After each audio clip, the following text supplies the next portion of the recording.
clothing can incorporate anything from futuristic styles and colors to nanotech fabric. And although real-world nanorobotics isn't as advanced as Iron Man, nanotechnology clothing is already an everyday part of our lives.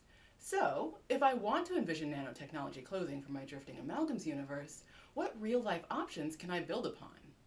Hi, I'm Casey Hudson and I write sci-fi novels. Be it moisture-wicking athletic wear or antibacterial medical gowns, nanotech fabrics are all around us. Here's how I'm incorporating the reality of nanotech clothing into sci-fi clothing for my leopard-like species. Ever seen someone work with miniatures? Well, those replicas are roughly 1/12 to 1/48 scale. Now, imagine working with something smaller, like 1/1000th of a meter in size. Now, we're talking nanoscale, the scale nanotechnology works on. But rather than thinking of nanotechnology as a miniaturization, it's better to think of it like a different world, because when objects are manipulated on the nanometric scale, they can become more durable, robust, or conductive than their life-size counterparts.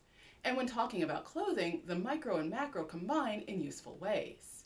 While healthcare, sports, and military use nanotech fabric, even upholstery, antimicrobial bedding, and durable curtains have taken advantage of the water-repellent and stain-resistant properties of nanoparticles. Nanoparticles are probably going to be around for a while, so why not find ways to use them in sci-fi clothing? I'll start by looking at some of today's techniques. We achieve water repellency by weaving or spraying silica nanoparticles, and we can make clothes that require less frequent washing by killing odorous bacteria with silver nanoparticles.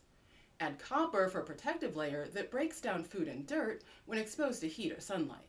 And for chemical deodorizing, we use copper silica nanoparticles that target and modify stench-causing molecules. All very usable in a sci-fi world.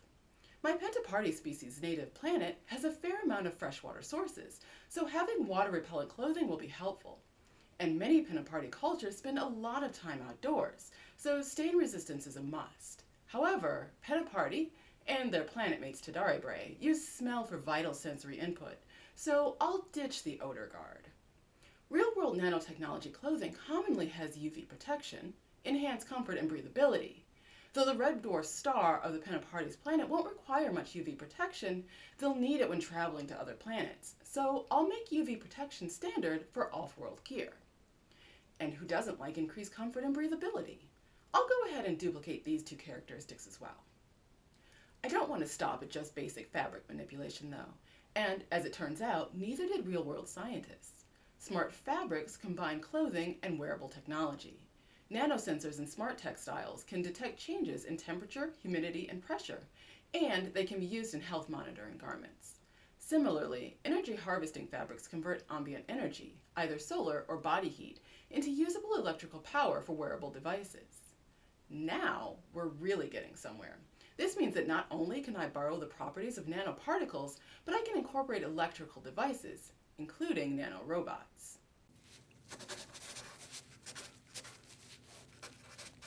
Nanorobotics work by using robots at nanoscale. Though much of their use is more theoretical than practice, the general idea is that they use nanoscale sensors, control systems, and nanoscale actuators. Sensors would detect specific signals or conditions like the presence of a certain type of molecule or material. Then they transmit this information to their control system. The control system could then use this information to decide how the nanorobot should act. In turn, actuators could perform a wide range of actions, including movement, releasing of drugs in the human body, or the manipulation of structures and materials. This is where I can play a bit with my sci-fi clothing. What if the clothes that my Pentaparty wear are made with fabrics that can be upgraded? I'm thinking I could world build accessories that release nanorobots in certain situations. They deposit nanoparticles to protect the user and their clothing. Let's say the sensors in a user's bracelet detected high levels of UV in an environment. The control system would then release nanorobots carrying the appropriate nanoparticles, and UV protection would be deposited on the user's clothing. This would provide on-demand comfort and protection without the need for invasive devices. For customization, the bracelet could be something akin to a smartwatch that would act as the control system and remote control for the nanorobots. But what about powering the nanorobots? Yes, the clothing could take advantage of energy harvesting fabric, but what if it needs more energy? Theoretical science has an answer for that. Generators aboard theoretical nanobots could create energy within a body. They'd use either electrolytes within the bloodstream or mix a chemical with the bloodstream to create a chemical reaction. Outside the body, tiny wires could connect the nanorobots to an external power source. Using nano-sized fiber optics, light pulses could be sent through the wires to generate power for the nanobot. Alternatively, a membrane can absorb ultrasonic vibrations and convert them into electrical power, and magnetic fields can accelerate electrical currents inside the robot's closed conducting loop. As an added advantage, the magnetic field can be utilized to steer the nanobot. I think I'll use all these ideas depending on the power needs of my sci-fi clothing. As long as the user remembers how and when to power up, they'll have nanotechnology clothing that'll last for years. Until next time, stay curious.